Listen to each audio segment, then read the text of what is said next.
wij zijn in Oud-Waard en wij zijn onderwijs naar Klasina de Bruin. En zij is opjong terug Marit van Dijk, want die vond dat zij wel een heel mooi pakketje verdient. Ze had al in de hier haar mem verlend en ik haar huid is slim, zie ik. Dus ja, alle reden voor een opkikker. Dus ik heb er een mooi pakketje van echte bakker Eddie de Jong, mijn naam.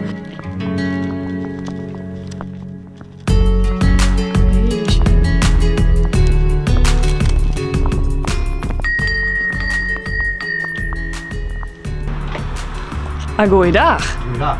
We zijn eigenlijk op zoek naar Klasina, hè? Die ik thuis? Nee, die is net thuis. Die is net thuis, maar jou bent haar man, neem ik aan? Klopt. Ja. Nou, dan kun je hem ook wel even van haar aannemen. Ik heb namelijk een mooi pakketje voor haar. Oké, en waar is dat voor? Nou, ze is opjong toch iemand, want we hebben begrepen dat ze had nogal een heftig hier gewoon, dat daar en die hier, klopt dat? Klopt. Ze had, haar mem is overleden en nog, hij heeft nog met kanker. Heeft de meesten daar best nog mee bezig, die had blazen in de blaas en nog tumoren. Nou, de wie zien en die zei, nou dat verdient het wel een mooi opkijken, want ondanks alles zit ze wel altijd voor iedereen klaar. Ze zit overal in verenigingen. Dus dat kan ook op, ja.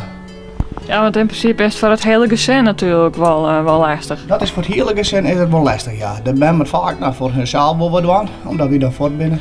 Omdat we dan eerst al in het ziekenhuis naar Squam hebben dan. Nou, en nu dus mijn Squam heet steeds heen en de dokter en nou ja, wel een beetje in de gaten houden natuurlijk. Dus, er zit van al hier lekkere dingen in, dus... Ja, dankjewel. Maar heb je enig idee waar het kan wijzen waar haar opjoen heeft? Nee, ik zoek het net weer, nee. Marit van Dijk? Dat kan kloppen, ja, dat klopt. Mijn dochter is vriendin met een dochter van hun. En dat klopt, zie je de bollenproduct, die dochter dan.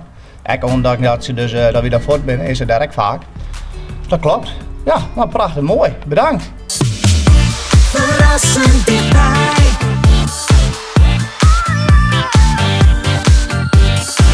RTV